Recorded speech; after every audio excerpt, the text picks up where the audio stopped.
ವಸುದೇವಸುತಂ ದೇವಂ ಕಂಸಚಾನೂರಮರ್ದನಂ ದೇವಕೀ ಪರಮಾನಂದಂ ಕೃಷ್ಣಂ ವಂದೇ ಜಗದ್ಗುರು. ಹರೇ ಕೃಷ್ಣ ಕೃಷ್ಣ ಕೃಷ್ಣ ಹರೇ ಹರೇ, ಹರೇ ರಾಮ ರಾಮ ರಾಮ ಹರೇ ಹರೇ. ಗುರುಬ್ರಹ್ಮ ಗುರುವಿಷ್ಣು ಗುರುದೇವೋ ಮಹೇಶ್ವರ, ಗುರು ಸಾಕ್ಷಾತ್ ಪರಬ್ರಹ್ಮ ತಸ್ಮೈ ಶ್ರೀ ಗುರುವೇ ನಮಃ.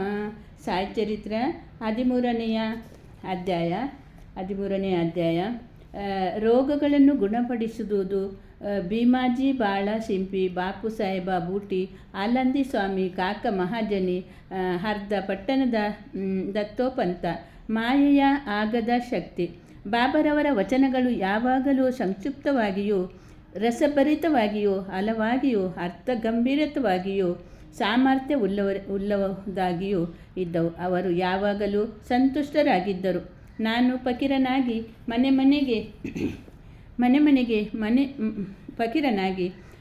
ಮನೆ ಮಠಗಳ ಇಲ್ಲದೆ ಸರ್ವವನ್ನು ತ್ಯಜಿಸಿ ಒಂದು ಸ್ಥಳದಲ್ಲಿ ನೆಲೆಸಿದರೂ ಸಹ ಅನಿವಾರ್ಯವಾದ ಮಾಯೆ ಎಂಬುದು ನನ್ನನ್ನು ಆಗಾಗ್ಗೆ ಕಾಡುತ್ತದೆ. ನನ್ನನ್ನು ನಾನೇ ಮರೆತರೂ ಸಹ ನಾನು ಮಾಯೆಯನ್ನು ಮರೆಯಲಾಗುವುದಿಲ್ಲ.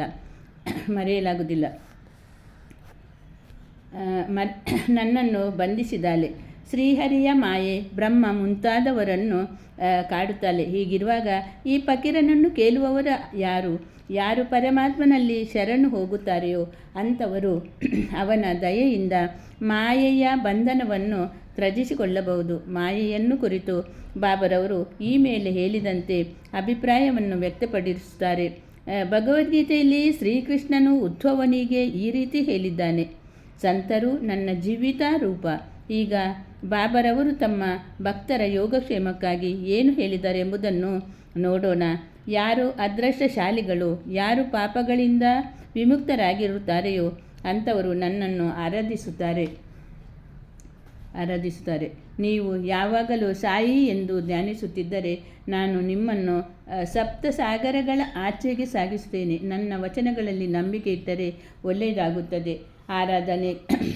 ನನ್ನ ಆರಾಧನೆಗೆ ಪೂಜಾ ಸಾಮಗ್ರಿಗಳ ಅವಶ್ಯಕತೆ ಇಲ್ಲ. ಪರಿಶುದ್ಧವಾದ ಭಕ್ತಿ ಒಂದೇ ಸಾಕು ಎಂದು ಬಾಬಾ ಹೇಳಿರುತ್ತಾರೆ.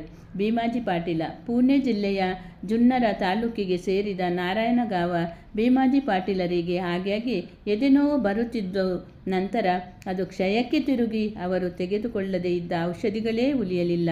ಆದರೂ ರೋಗ ಗುಣವಾಗಲಿಲ್ಲ. ನಂತರ ಬದುಕುವ ಭರವಸೆ ತೊರೆದು ಅವರು ಭಗವಂತನನ್ನು ಪ್ರಾರ್ಥಿಸಿದರು. ಸ್ಥಿತಿಗತಿಗಳು ಚೆನ್ನಾಗಿರುವಾಗ ನಾವು ಭಗವಂತನನ್ನು ಸ್ಮರಿಸುವುದಿಲ್ಲ. ಕಷ್ಟ ಕಾರ್ಪಣ್ಯಗಳು ತಲೆದೋರಿದಾಗ ಮಾತ್ರ ಭಗವಂತನ ನೆನಪು ಬರುತ್ತದೆ. ಇದು ಮಾನವನ ಸಹಜ ಸ್ವಭಾವ.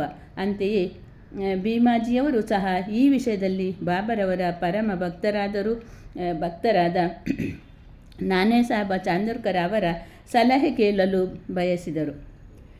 ಕೇಳುವ ಬಯಕೆ ಅವರಲ್ಲಿ ಮೂಡಿತು. ಮರುದಿನ ಅವರಿಗೆ ಎಲ್ಲ ಸಮಾಚಾರವನ್ನು ಪತ್ರ ಮುಖೇನ ತಿಳಿಸಿದರು. ಅದಕ್ಕೆ ಬಾಬರವರು ಚರಣಾರವಿಂದಗಳಿಗೆ ಮೊರೆ ಹೋಗುವುದೊಂದೇ ಸರಿಯಾದ ಮಾರ್ಗವೆಂದು ತಿಳಿಸಿದರು. ನಾನವರ ಸಲಹೆಯನ್ನು ಒಪ್ಪಿ ಪಾಟೀಲರು ಶಿರಡಿಗೆ ಪ್ರಯಾಣ ಬೆಳೆಸಿದರು. ಬಾಬರವರಿಗೆ ಅವರನ್ನು ಕರೆತರಲಾಯಿತು. ಈ ಸಮಯದಲ್ಲಿ ಬಾಬರವರ ಹತ್ತಿರ ನಾನಾ ಚಾಂದೋರ್ಕರ ಮತ್ತು ಶ್ಯಾಮ ಇವರು ಇದ್ದರು. ಬಾಬರವರು ಇದೇನು ಶ್ಯಾಮ, ಕಲ್ಲನನ್ನು ತಂದು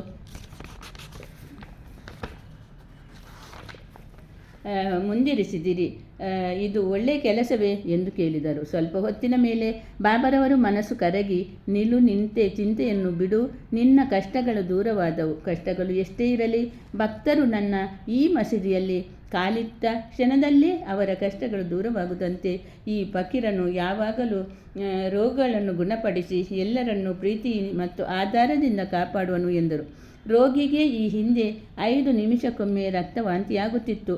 ಬಾಬರವರ ಸಮ್ಮುಖದಲ್ಲಿ ಏನೂ ಆಗಲಿಲ್ಲ. ಅಂದಿನಿಂದ ರೋಗಿಯ ಕಷ್ಟಗಳು ದೂರ ಸರಿಯುತ್ತಾ ಬಂದವು. ಬಾಬಾ ರೋಗಿಗೆ ಭೀಮಾಬಾಯಿಯವರ ಮನೆಯಲ್ಲಿರುವಂತೆ ಹೇಳಿದರು. ಆ ಮನೆಯ ಪರಿಸ್ಥಿತಿ ಅಷ್ಟು ಆರೋಗ್ಯಕರವಾಗಿರಲಿಲ್ಲ. ಆದರೂ ಬಾಬರವರ ಆಜ್ಞೆಯನ್ನು ಪರಿಪಾಲಿಸಲೇಬೇಕಾಗಿದ್ದುದು. ಅಲ್ಲಿ ತಂಗಿದ್ದಾಗ ಬಾಬರವರು ಅವರ ರೋಗವನ್ನು 2 ಸಲ ಕನಸಿನಲ್ಲಿ ಬಂದು ಗುಣಪಡಿಸಿದರು. ಒಂದನೇ ಕನಸಲ್ಲಿ ಒಬ್ಬ ಹುಡುಗನು ಶಾಲೆಯಲ್ಲಿ ಪಾಠವನ್ನೊಪ್ಪಿಸದೆ ಉಪಾಧ್ಯಾಯರಿಂದ ಹೊಡೆತ ತಿಂದು ಅನುಭವಿಸುತ್ತಿರುವ ಯಾತನೆ. ಮತ್ತೊಂದು ಕನಸಿನಲ್ಲಿ ಯಾರು ಅವರ ಎದೆಯ ಮೇಲೆ ಕಲ್ಲುರುಳಿಸಿ ನೋವು ಮಾಡುತ್ತಿದ್ದುದನ್ನು ಕಂಡರು.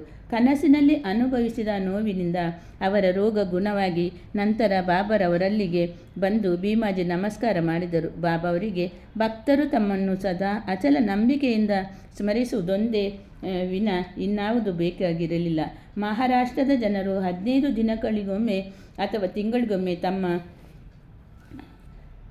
ತಮ್ಮ ಮನೆಗಳಲ್ಲಿ ಶ್ರೀ ಸತ್ಯನಾರಾಯಣ ವ್ರತವನ್ನು ಆಚರಿಸುತ್ತಾರೆ. ಆದರೆ ಭೀಮಾಬಾಯಿಜಿಯವರು ತಮ್ಮ ಮನೆಯಲ್ಲಿ ಶ್ರೀ ಸಾಯಿ ಸತ್ಯನಾರಾಯಣ ವ್ರತ ಎಂಬ ಹೊಸ ಸ್ತೋತ್ರವನ್ನು ಆಚರಿಸುತ್ತಿದ್ದರು. ಬಾಲಗಣಪಿ ಸಿಂಪಿ ಬಾಬರವರ ಇನ್ನೊಬ್ಬ ಭಕ್ತರಾದ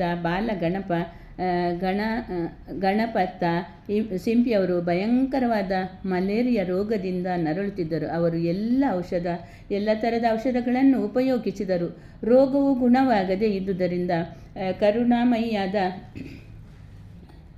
ಕರುಣಾಮಯಿ ಬಾಬರವರ ಅಡಿದಾವರೆಗಳಲ್ಲಿ ಬಿದ್ದರು. ಬಾಬರವರು ಅವರಿಗೆ ಒಂದು ಅದ್ಭುತವಾದ ಉಪಾಯವನ್ನು ಸೂಚಿಸಿದರು. ಲಕ್ಷ್ಮೀ ದೇವಸ್ಥಾನದ ಮುಂದೆ ಒಂದು ಕರಿನಾಯಿಗೆ ಮೊಸರನ್ನು ಕೊಡು ಎಂದು ಬಾಬಾ ಬಾಲಸಿಂಪಿಗೆ ಹೇಳಿದರು. ಬಾಲ ಇದನ್ನು ಕಾರ್ಯಗತ ಮಾಡುವುದು ಹೇಗೆ ಎಂದು ಯೋಚಿಸುತ್ತಾ ಮನೆಗೆ ಬಂದರು. ಆಗ ಮನೆಯಲ್ಲಿ ಅನ್ನ ಮೊಸರು ಇತ್ತು. ಅವೆರಡರನ್ನು ಬೆರೆಸಿ ಲಕ್ಷ್ಮೀ ದೇವಸ್ಥಾನದ ಬಳಿ ಬಂದು ತೆಗೆದುಕೊಂಡು ಬಂದರು. ಅಷ್ಟರಲ್ಲಿ ಒಂದು ಕರಿನಾಯಿ ಬಾಲವನ್ನು ಆಡಿಸುತ್ತಾ ಹಸಿವಿನಿಂದ ಬಂದಿತು. ಬಾಲಸಿಂಪಿ ಅದನ್ನು ನಾಯಿಯ ಮುಂದಿಟ್ಟರು. ನಾಯಿಯು ಅದನ್ನು ಸಂತೋಷದಿಂದ ಭಕ್ಷಿಸಿತು. ಕೆಲವೇ ದಿನಗಳ ಬಾಲಸವರ ಮಲೇರಿಯಾ ಗುಣವಾಯಿತು. ಬಾಪು ಸಾಹೇಬ ಬೂಟಿಯವರಿಗೆ ಒಂದು ಸಾರಿ ವಾಂತಿ ಮತ್ತು ಅಮಸಂಖ್ಯೆ ಆರಂಭವಾಯಿತು. ಯಾವ ಔಷಧಗಳಿಂದಲೂ ಗುಣವಾಗಲಿಲ್ಲ.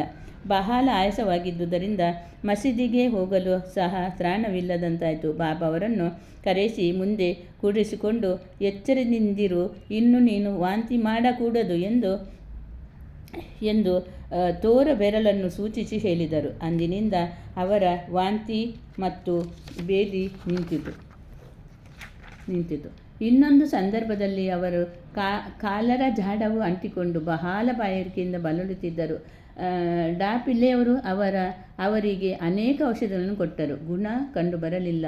ಆಗ ಬಾಬರವರಲ್ಲಿಗೆ ಧಾವಿಸಿ ಯಾವ ಪಾನೀಯದಿಂದ ಬಾಯಾರಿಕೆ ಅಡಗುವುದು ಎಂದು ಕೇಳಿದರು. ಅದಕ್ಕೆ ಬಾಬರವರು ಬಾದಾಮಿ, ಅಕ್ರೋಟು, ಪಿಸ್ತೆ, ಒಂದು ಥರದ ಒಣಗಿದ ಹಣ್ಣು ಇವು 3 ಅರೆದು ಸಕ್ಕರೆ ಹಾಕಿ ಹಾಲಿನಲ್ಲಿ ಸೇರಿಸಿ ಬೇಯಿಸಿ ಕುಡಿ ಎಂದರು. ಯಾವ ವೈದ್ಯರನ್ನಾದರೂ ಕೇಳಿದರೆ ಇದು ರೋಗಗಳು ಹೆಚ್ಚಿಸುತ್ತದೆ ಎಂದು ಹೇಳಬಹುದು. ಆದರೆ ಅವರು ಬಾಬರವರ ಆಜ್ಞೆಯಂತೆ ಪಾಲಿಸಬೇಕಾದಿದ್ದುದು. ಈ ಔಷಧಿ ತಯಾರಿಸಿ ಕುಡಿದರು. ಅವರ ರೋಗ ಗುಣವಾಯಿತು. ಆಲಂದಿಯ ಸ್ವಾಮಿಗಳೊಬ್ಬರು ಬಾಬರವರ ದರ್ಶನಾಕಾಂಕ್ಷಕರಾಗಿ ಒಮ್ಮೆ ಶಿರಡಿಗೆ ಬಂದರು. ಅವರಿಗೆ ಕಿವಿ ನೋವಿನಿಂದ ರಾತ್ರಿಯೆಲ್ಲ ನಿದ್ದೆ ಬರುತ್ತಿರಲಿಲ್ಲ. ಅವರಿಗೆ ಶಸ್ತ್ರಚಿಕಿತ್ಸೆ ಸಹ ಆಗಿದ್ದಿತು. ಆದರೂ ಗುಣವಾಗಲಿಲ್ಲ. ನೋವು ಬಲವಾಗಿ ಏನು ಮಾಡಲು ತೋಚಲಿಲ್ಲ. ಬಾಬರವರ ದರ್ಶನ ಪಡೆಯಲು ಬಂದರು. ಆಗ ಶ್ಯಾಮ ಅವರು ಸ್ವಾಮಿಯವರ ಕಿವಿ ನೋವು ಹೋಗುವಂತೆ ಏನಾದರೂ ಮಾಡಿರಿ ಎಂದು ಬಾಬರವರಲ್ಲಿ ಬೇಡಿದರು. ಆಗ ಬಾಬರವರು ಅಲ್ಲ ಅಚ್ಚಕರೇಗ, ದೇವರು ಒಳ್ಳೆಯದನ್ನು ಮಾಡುತ್ತಾನೆ ಎಂದು ಸಮಾಧಾನಪಡಿಸಿದರು. ಸ್ವಾಮಿಯವರು ಪುಣೆಗೆ ಹೋದ 1 ವಾರದ ನಂತರ ಕಿವಿ ನೋವು ಗುಣವಾಗಿದೆ ಎಂದು ಪತ್ರ ಬರೆದರು. ಹೀಗೆ ಬಾಬರವರ ಮಾಹಿತಿ ಪ್ರಭಾವ ಇನ್ನೊಬ್ಬ ಭಕ್ತರಾದ ಕಾಕ ಮಹಾಜನಿಯವರಿಗೆ ಅತಿಸಾರ ರೋಗಗಳು ನರಳುತ್ತಿದ್ದರು. ಬಾಬರವರ ಸೇವೆಗೆ ಭಂಗ ಬಾರದಂತೆ ಮಸೀದಿಯ ಮೂಲೆಯಲ್ಲಿ ನೀರನ್ನು ಇಟ್ಟುಕೊಂಡು ಆಗಾಗ್ಗೆ ಹೊರಗೆ ಹೋಗಿ ಬರುತ್ತಿದ್ದರು. ಬಾಬರವರಿಗೆ ಇದು ಗೊತ್ತಿತ್ತು. ಅವರೇ ಗುಣ ಮಾಡುತ್ತಾರೆ ಸುಮ್ಮನಿದ್ದು ಬಾಬರವರಿಗೆ ತಿಳಿಸಿರಲಿಲ್ಲ. ಮಸೀದಿಯ ಎದುರಿನ ಕಲ್ಲು ಮಂಚ ಹಾಕುವ ಕೆಲಸ ಸಾಗುತ್ತಿದ್ದಾಗ ಬಾಬರವರು ಇದ್ದಕ್ಕಿದ್ದಂತೆ ಉದ್ರಿಕರಾಗಿ ಜೋರಾಗಿ ಕೂಗಿಕೊಂಡರು. ಅಲ್ಲಿದ್ದವರೆಲ್ಲ ಹೆದರಿ ಓಡಿ ಹೋದರು. ಕಾಕರವರು ಮಾತ್ರ ಅವರ ಕೈಗೆ ಸಿಕ್ಕಿಬಿದ್ದರು. ಈ ಗಲಾಟೆಯನ್ನು ಯಾರೋ ಒಂದು ಕಡಲೆಕಾಯಿಯ ಚೀಲವನ್ನು ಅಲ್ಲಿಯೇ ಬಿಟ್ಟು ಹೋಗಿದ್ದರು. ಆಗ ಬಾಬರವರು ಒಂದು ಹಿಡಿ ಕಡಲೆಕಾಯಿಯನ್ನು ತೆಗೆದುಕೊಂಡು ಸುಲಿದು ಚೆನ್ನಾಗಿ ತಿಕ್ಕಿ ಕಾಕರವರಿಗೆ ಕೊಟ್ಟರು. ತಿನ್ನಲು ಹೇಳಿದರು. ಹೀಗೆ ಬಾಬರವರು ಕೊಡುತ್ತಲೇ ಇದ್ದರು, ಕಾಕರವರು ತಿನ್ನುತ್ತಲೇ ಇದ್ದರು. ಇದಾದ ನಂತರ ಬಾಬರವರ ಬಾಯಾರಿಕೆಯಾಗಿ ಇದೆ ಎಂದು ಹೇಳಿ ನೀರು ತರಲು ಹೇಳಿದರು. ಕಾಕರವರು ನೀರು ತಂದು ಕೊಡಲು ಬಾಬಾ ತಪ್ಪಿಲ್ಲ ಕುಡಿ ಕಾಕರವರಿಗೂ ಕುಡಿಯಲು ಹೇಳಿದರು. ಕಾಕರವರ ಸ್ವಲ್ಪ ನೀರನ್ನು ಕುಡಿದರು. ಆಗ ಬಾಬರವರು, ನಿನ್ನ ರೋಗ ಗುಣವಾಯಿತು, ಕಲ್ಲು ಮಂಚ ಹಾಕುವ ಕೆಲಸವನ್ನು ಆರಂಭ ಮಾಡಬಹುದು ಎಂದರು. ನಂತರ ಓಡಿ ಹೋಗಿದ್ದವರೆಲ್ಲರೂ ಹಿಂದಿರುಗಿದರು. ಕೆಲಸವನ್ನು ಆರಂಭ ಮಾಡಿದರು. ಅತಿಸಾರ ರೋಗ, ಕಡಲೆಕಾಯಿ ಔಷಧಿಗೆ ವೈದ್ಯರ ಅಭಿಪ್ರಾಯ, ಕಡಲೆಕಾಯಿ ತಿನ್ನುವುದರಿಂದ ಅತಿಸಾರ ಹೆಚ್ಚಾಗುತ್ತದೆ. ಇದಲ್ಲವೇ ಬಾಬರವರ ಲೀಲೆ ಅರ್ಹದ. ದತ್ತೋಪಂತರೆಂಬರೊಬ್ಬರು 14 ವರ್ಷಗಳ ಕಾಲ ಹೊಟ್ಟೆ ಸೂಲೆಯಿಂದ ನರಳುತ್ತಿದ್ದರು. ಯಾವ ಔಷಧಿಗಳನ್ನು ಗುಣವಾಗಲಿಲ್ಲ. ಬಾಬಾ ಅವರು ಹೆಸರನ್ನು ಕೇಳಿ ಶಿರಡಿಗೆ ಬಂದರು.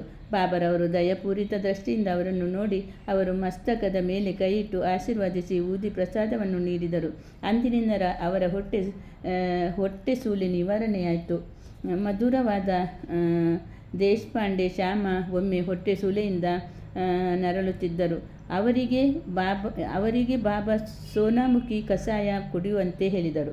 ಅದರಂತೆ ಆ ಕಷಾಯ ಕುಡಿಯಲು ರೋಗ ಗುಣವಾಯಿತು. 2 ವರ್ಷಗಳ ನಂತರ ರೋಗ ಮತ್ತೆ ತಲೆದೋರಿತು. ಆ ಸಾರಿ ಬಾಬರವರನ್ನು ವಿಚಾರಿಸದೆ ಪುನಃ ಅದೇ ಕಷಾಯ ಮಾಡಿ ಶ್ಯಾಮ ಕುಡಿದರು. ಆದರೆ ಆಗ ಹೊಟ್ಟೆ ಸೂಲೆ ಹೆಚ್ಚಾಯಿತು. ನಂತರ ಬಾಬರವರ ದಯೆಯಿಂದ ಗುಣವಾಯಿತು. ಕಾಕ ಮಹಾಜನಿಯವರು ಅಣ್ಣಂದಿರೊಬ್ಬರಿಗೆ ಒಂದು ಸಾರಿ ಹೊಟ್ಟೆ ನೋವು ಆರಂಭವಾಯಿತು. ಅವರು ಬಾಬರವರ ಕೀರ್ತಿಯನ್ನು ಕೇಳಿ ಶಿರಡಿಗೆ ಬಂದು ರೋಗ ಗುಣವಾಗುವಂತೆ ಬೇಡಿದರು. ಬಾಬರವರು ಅವರ ಉದರವನ್ನು ಮುಟ್ಟಿ, ದೇವರು ಗುಣ ಮಾಡುತ್ತಾನೆ, ಚಿಂತಿಸಬೇಡ ಎಂದರು. ಅಂದಿನಿಂದ ಹೊಟ್ಟೆ ನೋವು ಗುಣವಾಗಿ ಪುನಃ ನೋವು ಬರಲಿಲ್ಲ. ನಾನಾ ಸಾಹೇಬ ಚಾಂದೋರ್ಕರ ಅವರಿಗೆ ಒಂದು ಸಾರಿ ಅತಿಯಾದ ಹೊಟ್ಟೆ ನೋವು ಆರಂಭವಾಯಿತು. ಯಾವ ಔಷಧಿಗಳನ್ನು ಔಷಧಿಗಳಿಂದಲೂ ಗುಣವಾಗಲಿಲ್ಲ. ನಂತರ ಬಾಬರವರಲ್ಲಿ ಬಂದು ಹೇಳಿದರು. ಬಾಬರವರು ಬರ್ಫಿಯನ್ನು